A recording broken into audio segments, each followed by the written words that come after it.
All right, good afternoon and welcome everyone to Red plus Green Back to School Flipped Classroom Model.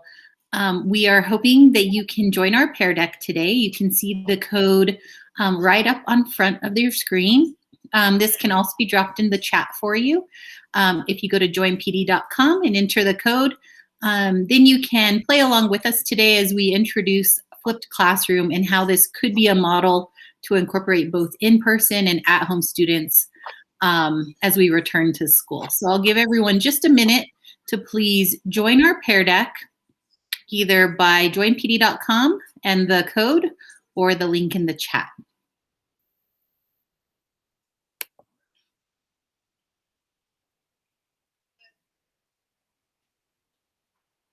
Again, I want to welcome you. This is a collaboration between the Educational Technology Department and Curriculum and Instruction, and we're hoping to provide you today some classroom ideas and examples that you can use as a flipped classroom model as you return to school in the coming weeks. And just to get us started today, we want to kind of gauge, how are you feeling? What's your stress level right now? I know spring break is on the rise. We have some other great activities, but how are you feeling today? You can just drag that little icon for us and check in with us. We had a singing party before everyone arrived today, and it helped lift our mood a little bit. So I encourage a little movement and singing if you have the opportunity. All right, thank you for doing that. And again, today our objective is to really dive deeper into understanding the flipped classroom model. We're going to look at this both through content-specific examples as well as tech tools to support this model. And we hope today you leave with a clear understanding of how you might use this as an entire model or even pieces of this model as you return to school with students both in person and at home. So please, if you have any questions at all, drop them in the chat and start to think about already what questions you might have about this model. We want to make sure that you leave with every question answered and no doubts in your mind about how a flipped classroom might work. So take a minute. What are some initial questions you might have? You can add them to the Pear Deck or the chat. We hope to make sure to answer them all throughout this presentation.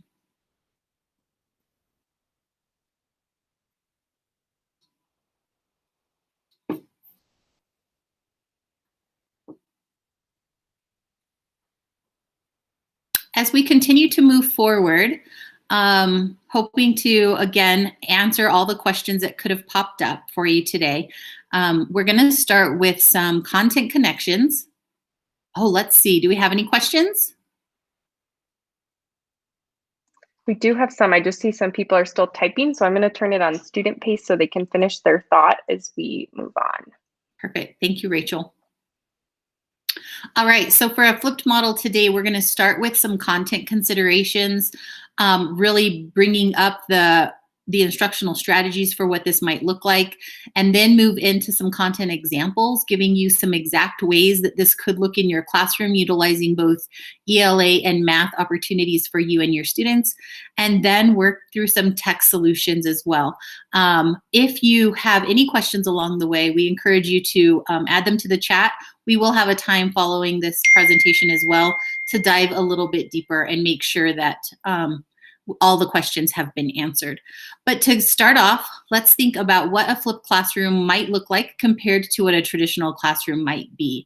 And so you can see a traditional classroom, teacher gives the instructions at school, students might complete homework assignments or extension activities at home. And in a flipped model, it looks flipped, right? Where at home, students are watching teacher instructions online or participating in some front-loading activities. And then when they return to the classroom, the teacher is going to facilitate more of a collaboration or projects that kind of guide students through the work that they've just already learned about. And so that's a basic idea of how the flipped classroom might work. This could also work in just pieces of your day being done at home and then pieces of your day being live with your students. And so lots of different ways to consider this flipped classroom. We're also going to share with you Again, just the definition of a flipped model, right? That direct instruction is happening either asynchronously or prior to the in-person learning with the teacher. And the in-person time can build in collaboration projects, lab work, deeper dives, as well as intervention or exploration of ideas. And then an example of a schedule this might look like breaking up your day into both asynchronous and synchronous activities depending on the activity. And so you will have parts of your day when all of your class, all of your students, both in person and at home, are working together. Typically through a morning meeting or community meeting, making sure that you connect with all of your students. And then finding parts of your day where students will either have done work at home or doing work asynchronously, and then connecting together back for synchronous work guided by the teacher for deeper dives or collaborative pieces with their peers. And so you can kind of see through the day what this could look like. Again, the pieces are kind of interchangeable, and you can see how the pieces that you want to make sure are guided by you can be the synchronous pieces, and which pieces students can either do at home or asynchronously by themselves. So this is just a sample schedule. Of course, this doesn't include all of the things that you might be teaching, but just some ideas of what that could look like. As we dive into the flipped classroom model, there are some benefits and some considerations to think about. Some benefits are students can focus on hands-on collaborative knowledge and really diving deeper into some content with direct instruction by you, that you can spend your synchronous time really focusing on higher level questions, student understanding, and making sure that the students know those essential standards. But some considerations might be that one group of students will be either ahead of other students or on a different pace. And then how will you make sure that accountability happens? We are going to share some ideas for that later in the presentation. So start thinking about ways that you might build that into what's already happening. And then how will social distancing allow for opportunities for collaboration? We know that part of the flipped classroom is when students have an opportunity to collaborate. And what would that possibly look like in your flipped classroom model? And we'll give some ideas for that as well. Think about those considerations as we move on. And now's an opportunity for you to really kind of build on the strengths of what's been happening in your classroom currently through distance learning and possibly small groups. And so go ahead and think about, are you comfortable recording your lectures? Is this something that you've practiced and done through virtual teaching? And so if you're playing along, you can mark that as possible strength for you. Are your students doing well with asynchronous work? Are they holding themselves accountable and turning work in for you? Is it meaningful work for them and they're excited and engaged in that work? Do you prefer multiple and varied learning opportunities? Do you use other outside sources for videos or for content delivery? Do you use different ideas of grouping sizes to help your students learn as well? And go ahead and mark that box for you. If you have time for office hours where students can meet with you independently one-on-one, if that's a system that's already been in place and is working, your students are arriving and asking questions for further understanding and showing up to office hours, really allowing you to help build in some instructional support for them. And what do rigorous assignments look like at school for you? Is this a way that your students are really making a connection? Do they rise to a challenge of showing you their independence and really gaining some confidence in the work that they're doing? Go ahead and mark that middle box. And lastly, are your students doing well at working at their own pace? Do they enjoy the opportunity to have some choice in their work and in their outcome? And so these are all really great strengths that might have already started in your distance learning that you can continue to build on now with a flipped model as students are both at home and in school. And so hopefully those give you some ideas to consider. This next slide, I hope you dive into. There are so many great resources within this slide. The first is a look into a hybrid classroom environment, which can really help you and your students prepare to arrive at school. And the second one is a Jamboard that will help you with creating some expectations with your students.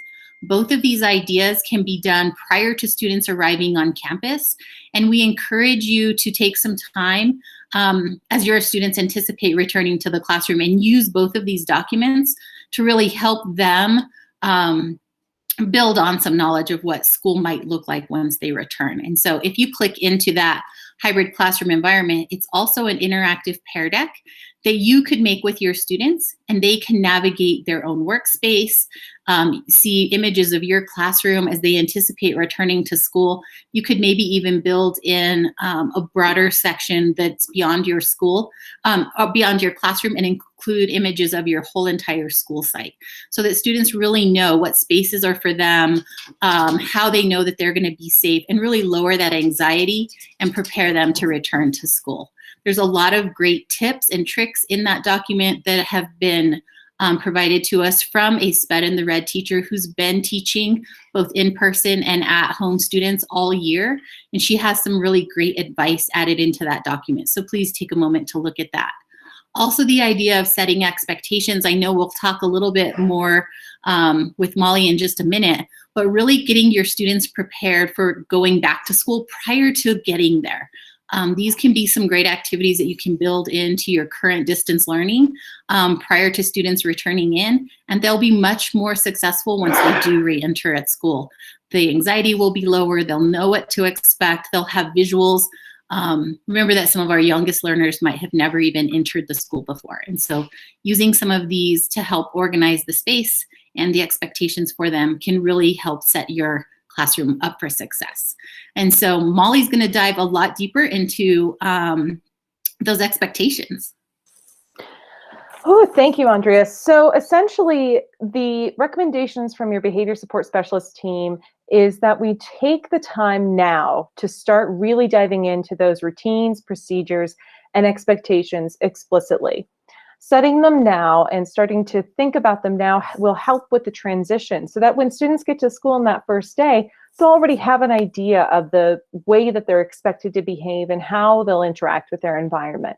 This will eliminate a lot of behaviors right off and help to make everyone feel comfortable as they enter in.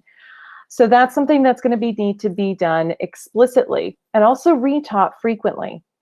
We also need to make some space to include students in this expectation step. So co-creating expectations with students helps them to feel more invested in those expectations and helps them to feel more included in the classroom culture and environment.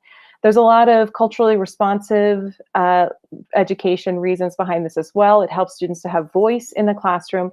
And most importantly, if we start that now, then again, we'll have that for when we enter into the classroom space. That will already be created or started.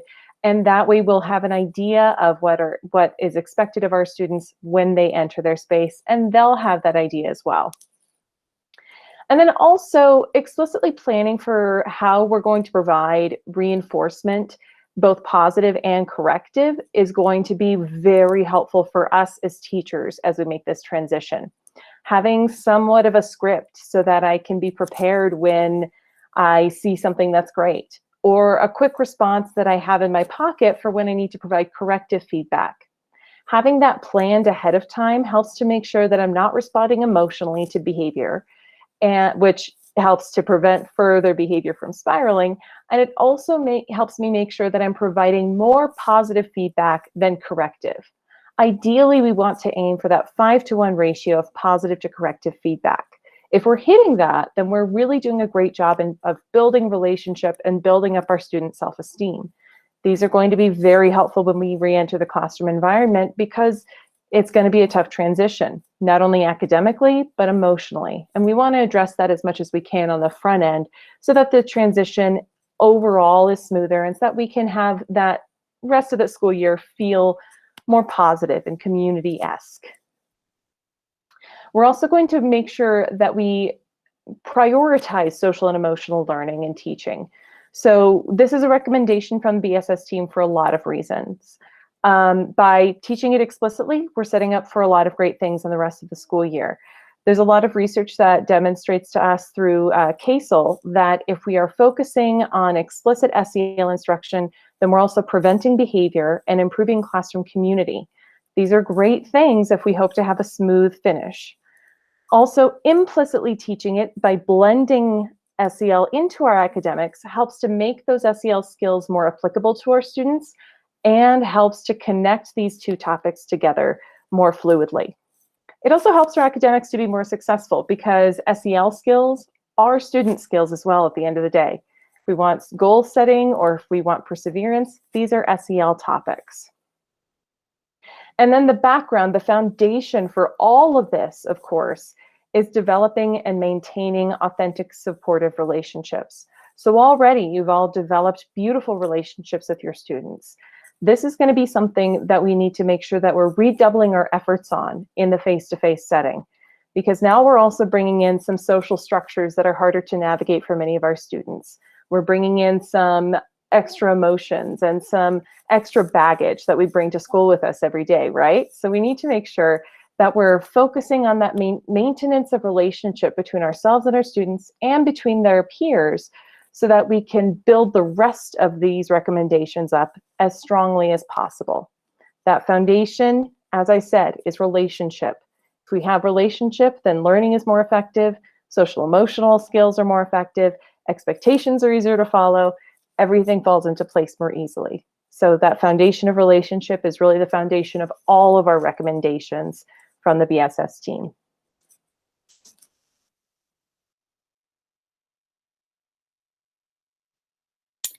Thank you, Molly. And as we move on, we really want to think about that we are going to be focusing on those essential standards.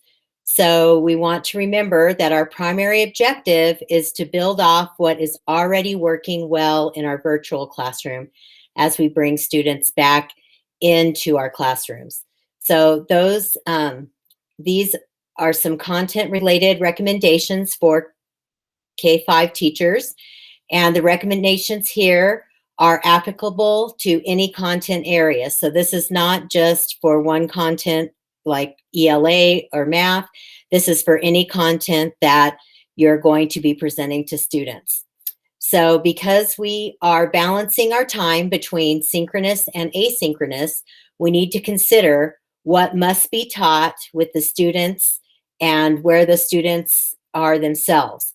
So within the synchronous time, what can we leverage as whole group time instruction with many lessons that are clear and concise for students with lots of opportunities to collaborate and share their ideas within that whole group setting, whether they are at home or are they face-to-face with us in the classroom.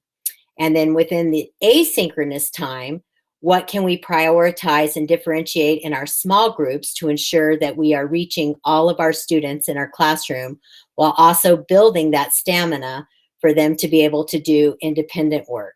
So a final framework that we can be helpful for our remaining days of instruction is to consider how best to prepare students for next year rather than trying to catch them up this year. So what can we do in our instruction for the next couple months to ensure that their kids will be ready to enter next year, ready to go? And so how can we utilize our time most effectively with this framework, with flipped classroom in mind? So we can look at different instructional strategies like pause and play or note taking and generating questions, summarizing in PBL for at home, while we're looking at how can we do different talk moves and discussion debate. We can use some Kagan combination strategies for kids when we're doing whole group. Okay, next slide. All right, so if you are playing along with us with your pear deck, hopefully you have two Padlets that have popped up on the side there. And what we want to do is kind of help build in some ideas around what can we do with students that finish early, because that happens all the time, whether you have them at home or you have them in face-to-face. Some of the things that we've put up are open-ended questions or creative elements. Choice boards is a great way to help support students that tend to finish early.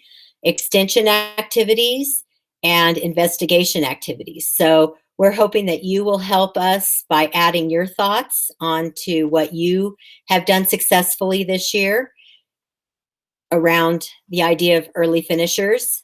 And then we also look at accountability ideas. So how can we keep students engaged and make sure that we are all being productive?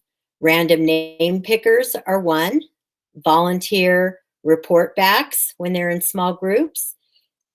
Looking at the things that have been sticky or tricky about the content that was just presented, or also thinking about doing a waterfall report out when everybody comes back to whole group. So again, what are some of the things that you've had success with this year that we can share with others? Give you a few seconds to think about that and get those in there. If you can't get onto the Padlet, please feel free to share in the chat.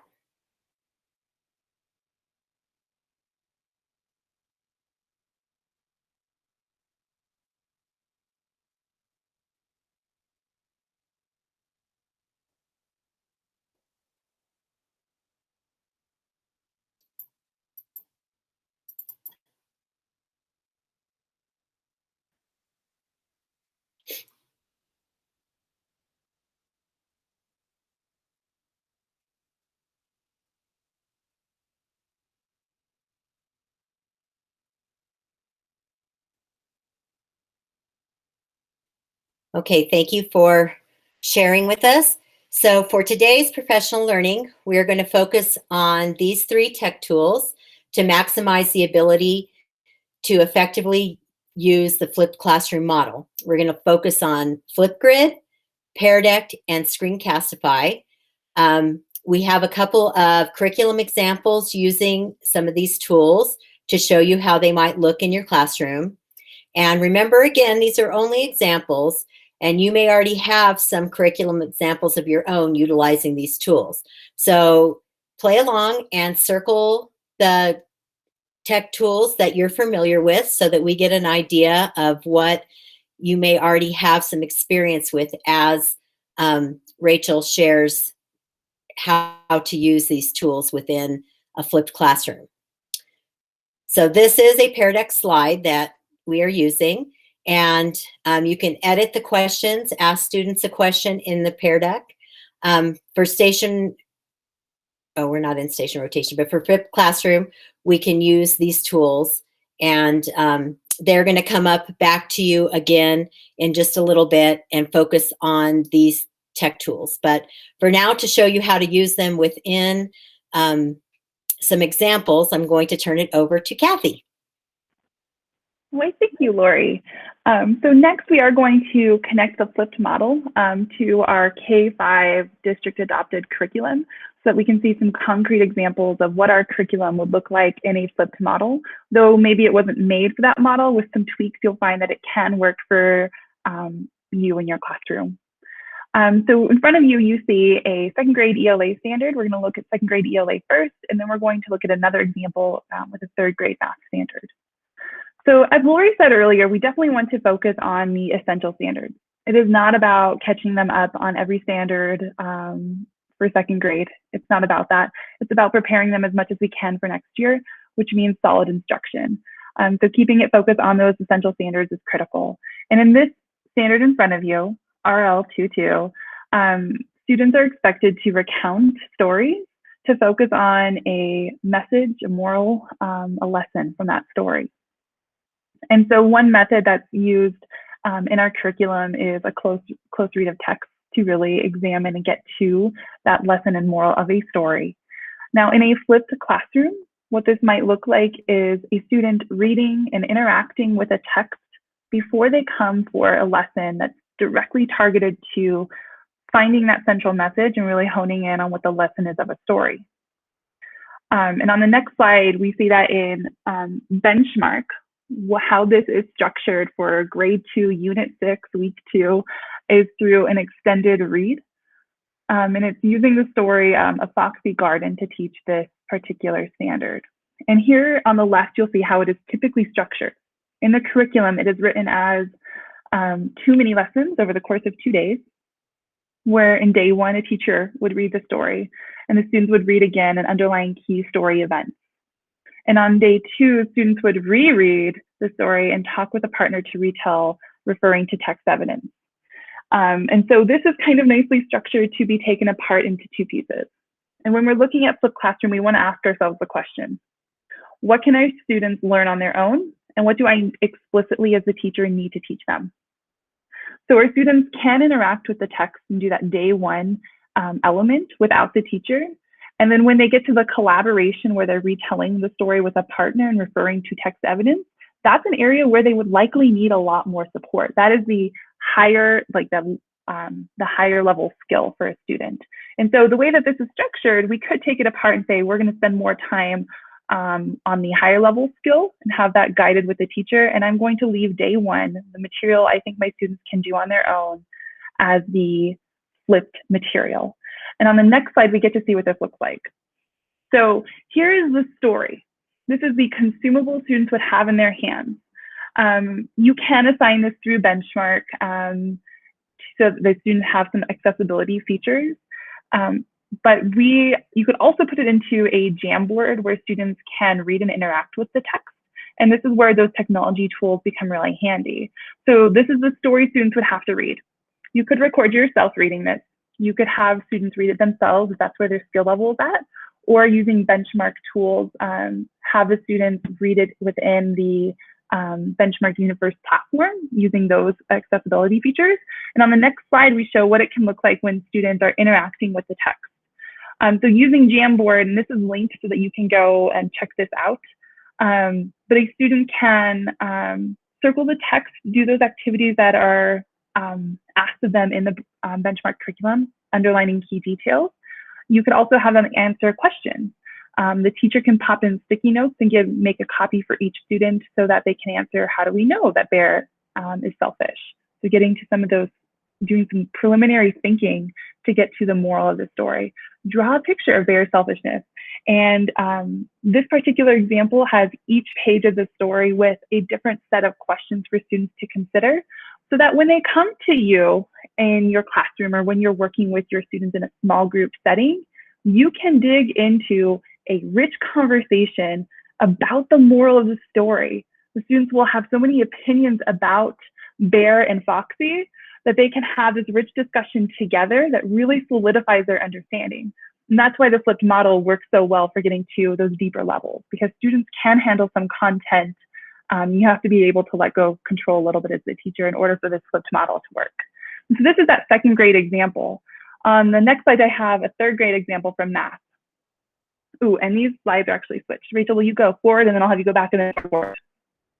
Do a little bit of a bunny hop. Thank you. All right. So in this example, we're looking at grade 3, module 3, lesson 3 of Stepping Stones. And in this lesson, they are focusing on doubles and uncommon doubles. So not just like double 6, but like double 15. And relating it back to multiplication and twos to solidify that understanding of doubles and counting by twos for students as inverse thinking in mathematics. Okay, so on the right, you see that there's a linked video to the lesson. The teacher is actually showing students and guiding them through, and one of them is double 35, and she uses tens blocks to really demonstrate the concept of doubles. And the students can watch this video, maybe even do a little bit of practice, but then on the past slide, that's the future slide, there we go. The students would then come to the teacher and be able to engage in the lesson as it's directed on the right, which is really guided practice, like a guided math lesson, where students already have a lot of the background knowledge to be more successful and to have more targeted practice. So a lot of the misconceptions are already addressed. Common misconceptions would already be addressed in the flipped video students, the lesson that they already had. So when they come to the teacher, they can really solidify understanding, and the teacher gets more information about where their particular students are at with their knowledge. And then forward, we have a tech example of what this would look like. The students could finish as an exit ticket or to show their understanding in the journal, in this case 3.3. But you could also have a math investigation that's the way to know where your students are at with their thinking. And a key point of flipped classroom is that if they are doing a lot of the thinking beforehand, you're digging in deep, what do they do next? How do you know your students have met that standard? And this gives you an idea with that math investigation. We also find when we have the flipped model that there is a lot of choice and pace for students in terms of how they approach the activities, which means that a lot of students may end up being early finishers. And so we have some ideas here for choice time and games that are all linked for you. And on the right, you'll see asynchronous math options. So students could have a choice board and maybe they watch that lesson first. And Lori mentioned this strategy earlier, pause and play. If students are watching an instructional video, they can watch that video at the pace they need. And pause and play just means that students know when they can pause, go backwards, and go forwards to help their understanding. And really what that is students learning autonomy in terms of the pace of the video. And so when they finish that activity, which may be a short period of time, maybe it's a 5-minute video, but it takes a student 10 minutes to watch it, or maybe they do finish in 5 minutes, they have options for what they can do next that relate back to their standard, including that student journal. Okay, and so those are 2 examples of our K-5 adopted curriculum and how they would be adapted for flipped model. And we also provide here another example of what a choice board may look like, using sort of a daily 5 structure of, I can have my daily 5 activities, but structure in terms of a choice board so students can move through the activities with some choice. And I'm going to hand it over to Rachel to dive into those tech tools. Thanks, Kathy. So you're going to want to return back to your Pear deck here because we want you to vote. And I realized the image here is wrong because we decided to change this. Your choices for us to focus our time today are on Screencastify, flipgrid, or Pear deck. So I'm going to dive kind of deeper into the tech tools that can make a flipped classroom work. And so I want to know which one of these you need the most information about.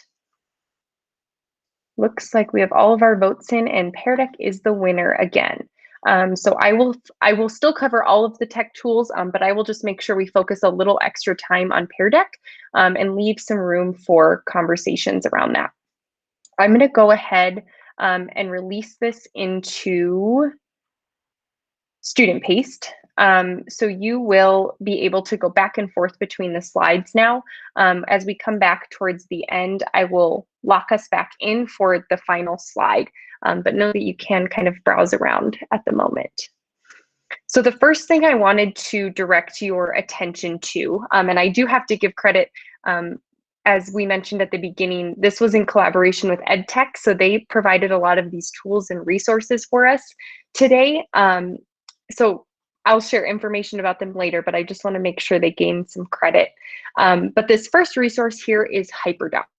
So you may have heard of this before. The idea of a HyperDoc is making an image or a text clickable for students, which is great for a flipped classroom model because we know students would be working independently and with some autonomy. So those choice boards that we showed for both math and ELA are examples of what a HyperDoc could look like. And it's just a full page of URLs that students can click on so that all of their learning tools are in one place.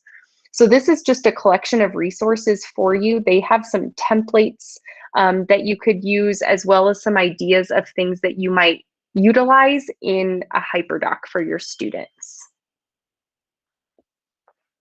Now, with a flipped classroom, one of the essential components is recording those lessons or creating some sort of asynchronous activity for your students to complete and learn before they come to class. So this is kind of just another model that you might consider where you would record the lesson, students would watch it, and then they come to class and you have that true active learning time. So this is another example of a HyperDoc. Here you can see my mouse changes as I hover over those icons. These are all clickable images so that you can learn more about the tools that you might use to make this happen. So we've got Loom, Screencastify, QuickTime, which if you're a Mac user is built into your device, Flipgrid, Google Meet, and then just, you know, the camera on your phone or your computer or your iPad. Then students can watch it. And notice that there's some more links here. This is just to remind you that you don't necessarily have to do the recording yourself. There are tons of websites and resources that already have content created that you could assign to your students. So you might consider looking at some of the activities that are pre-created in the Seesaw library, going on YouTube, checking out Edpuzzle, there's Khan Academy, Desmos, lots of different things where you wouldn't necessarily have to create the content on your own. We'll come to the next slide here. So Screencastify. This is a Google Chrome plugin that you can add. There's a free and a paid version. I actually pay for Screencastify, and with an educator's discount, I think it cost me about $30 for the year.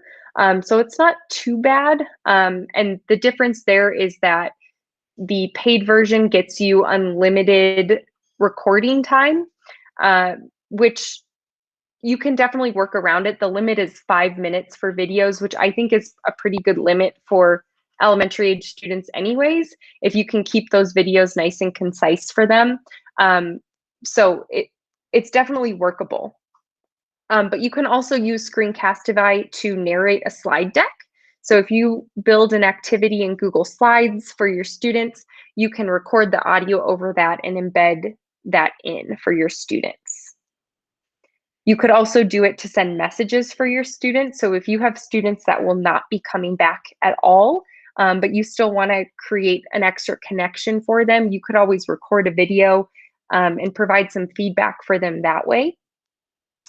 You can also use it to, this goes back to the idea about narrating a slideshow for your younger learners. If you're a K2 teacher, you might consider recording the instructions for an activity using Screencastify.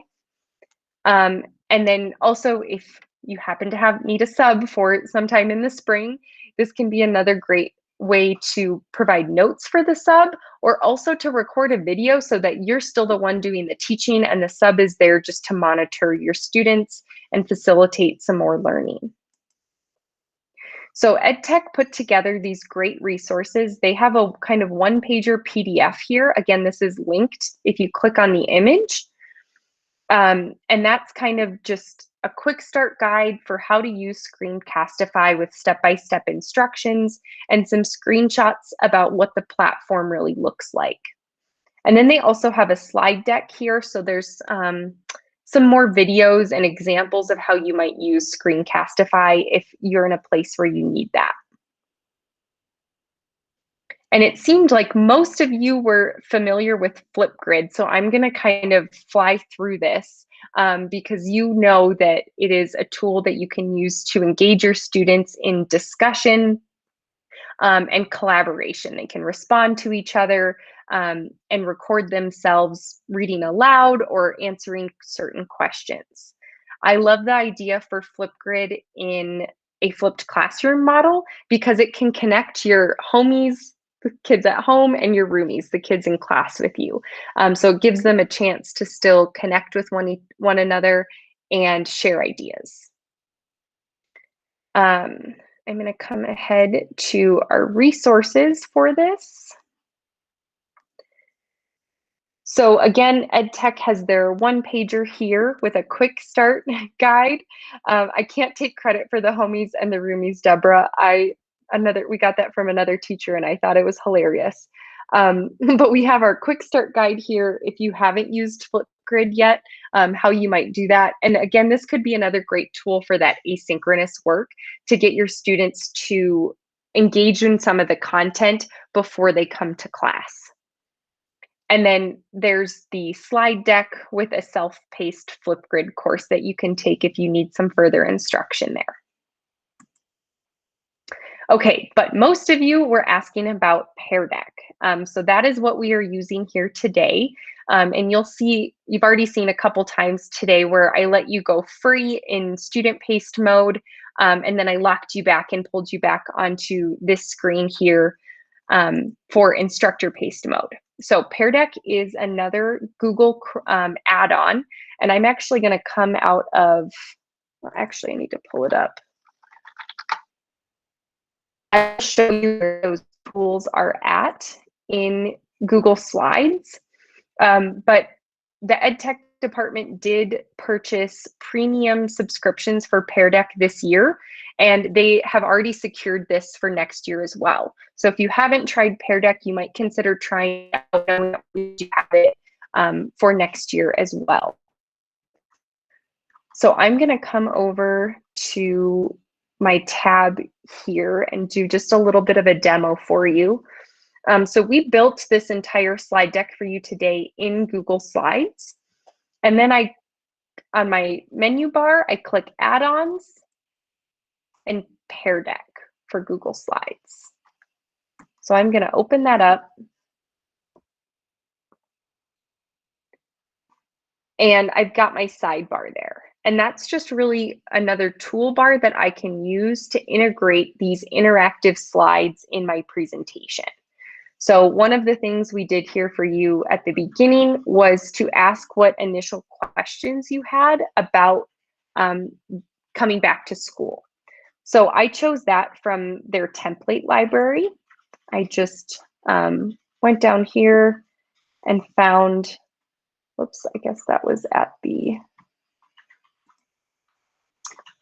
it was in this one, here it is. So I went ahead and I found that template there, and you can see the prompt that they have in the template is different, but I had the ability to edit the text. And then for you all, you get that view where you have your text box that pops up to the side. And as the instructor, I can see your responses as you're typing them. So this is another great option for flipped classroom, because as your students are working asynchronously, whether you do that in the classroom or during homework time, you can see what they're working on and how they're progressing. Now, some of the other things, or one of the other things we did, let me scroll down here, was a multiple choice. So again, I added in a template, but I could also do this on any given slide. I could come to this slide here and choose multiple choice. And I'm going to get my little pop-up window, and it's going to give me choices here. So I might add in Jamboard, Screencastify, and Loom. And then I can always add more choices. But I'm going to just update that. And now I've got my bar down here, my Pear Deck bar, that lets me know that interactivity has been added. And now when I click Start Lesson and I share this link with my students, I know that they're going to get that multiple choice options as we're going along. So there can be some built-in formative assessments there for you to use for your students in either a live lesson or for asynchronous time. Let me come back to our presentation here. So we talked a little bit already about teacher paced and student paced mode. I'm going to just demo that for you one more time now. So right now you are in student paced mode. I'm going to stop that. And it should have kind of brought you back to this slide that I'm here on currently. So that's another tool that you can use during some live instruction time with your students.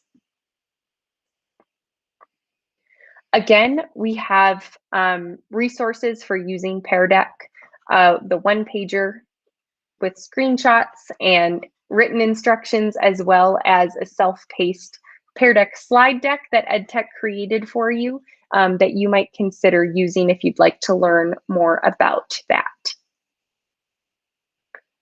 We also have on the EdTech team, they had Kristen Gartlett. She created this one-pager for you on how to do flipped classroom with technology. So this breaks down those components again about front-loading the material before class, How do students know that they did the front loading? How do you as the teacher have some accountability there? And then what you would complete in class. So again, this is linked and you've got tons of resources in there that you might consider looking at to assign to your students. And then EdTech also put together this troubleshooting because we know once you get back in the classroom, you might have some more questions or things might not be working as smoothly as you planned. So use this as a guide to help you answer some questions and try different troubleshooting tips before you have to feel like you're going to pull your hair out. And you can always reach out to us too, but know that that's there as another solution. And then we have just a couple more slides on some different resources for you, how to contact EdTech when you're having trouble, how to get a hold of our team, the TLN team, and you can click on our website there for some more curricular resources. And then we have just a whole bunch of different links for you to look at as far as content goes, and some different tech tool resources that you might consider using. We also, flipped classroom has been, that concept has been around for a long time. And this is something we've presented on quite a few times throughout the year. So these are some resources we shared with TLFs earlier in the year as we've presented on the flipped classroom model. That really dive down into the structure and some of the instructional strategies that you might use in a flipped classroom model. So I encourage you to check these out. There's a mix of readings as well as videos of what it looks like live and what to do if students aren't completing that asynchronous work, some ideas for how you might catch them up so that they can participate in the active learning.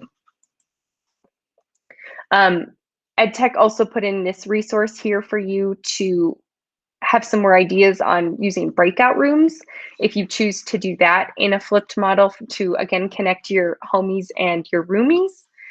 So check that out if you need to. And then I'm going to just come here and get us back onto student paced mode. And we do have about 10 more minutes, so I want to open this up for some Q&A. You can feel free to unmute yourself, use the chat or the Pear Deck to let me know what you need. And I can always come out of present mode and do any other demos with those tech tools that you would like to see. So I will open the floor up to all of you. Deborah, go ahead. You might have covered this and I might have missed it because it got a little distracted here. The Pear Deck, you said you made a Google slide first, correct? And I saw how you converted it. Did you supply the Google slide for us as well, or just? I have not. Let me share that with you. I'm just curious because I like to go back and look at them, and I'm not sure if I'm going to utilize Pear Deck, so I appreciate all the resources. Thank you. Yeah, yeah.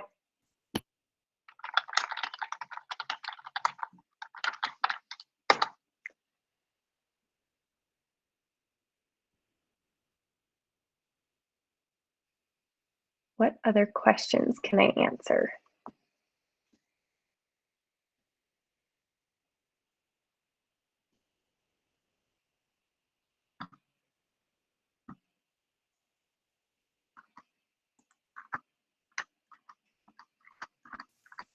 I have another one. I'm sorry. Yeah, go ahead. I'm that one.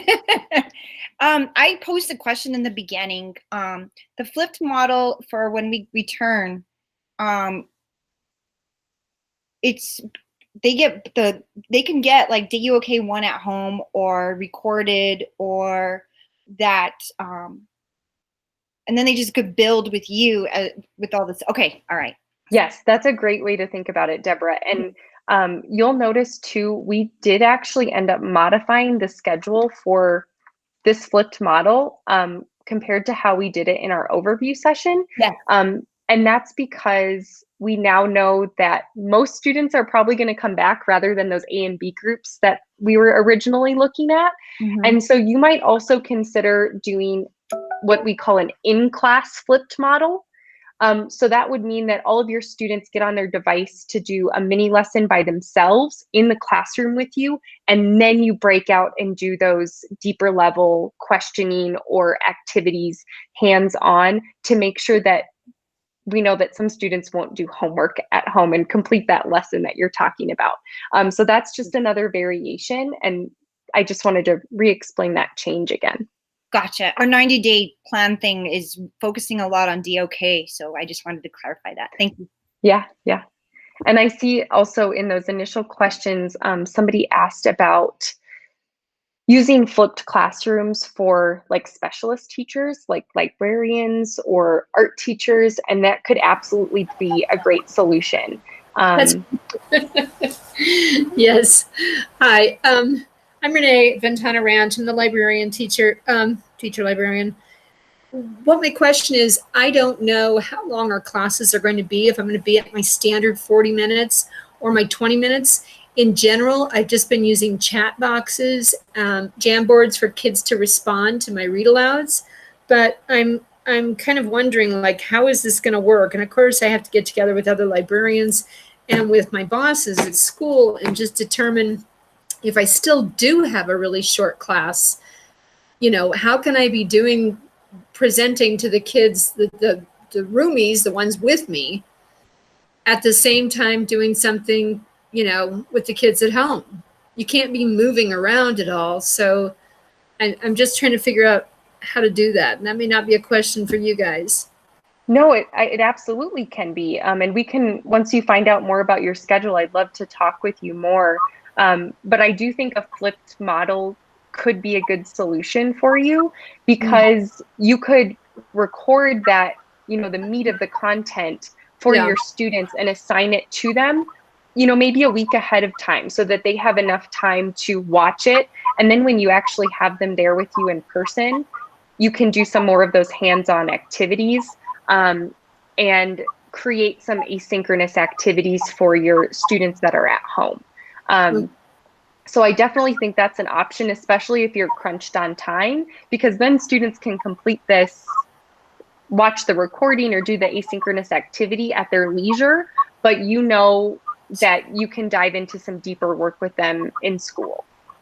Right, and that's partly the model that Ms. Chavez and Mr. Crouch came up with, that we pull out teachers to music, PE, and library. We actually have a lesson that we upload for Monday morning. Monday used to be our asynchronous day, now it's Wednesday.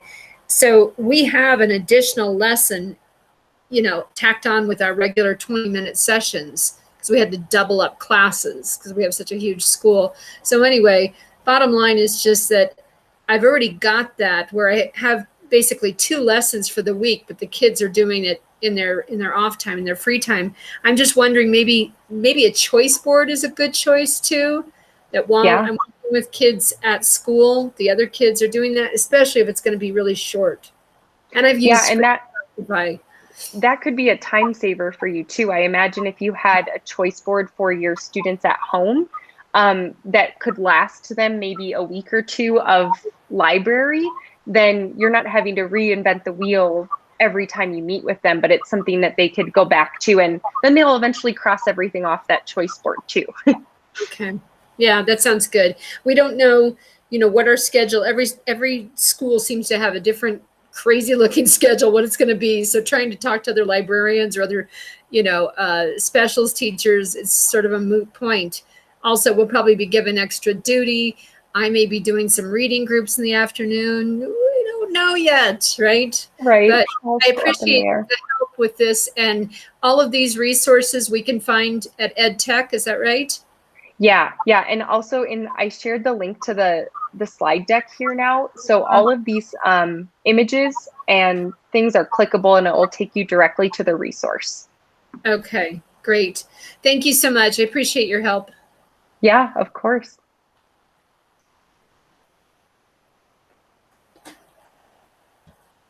What other questions can I answer?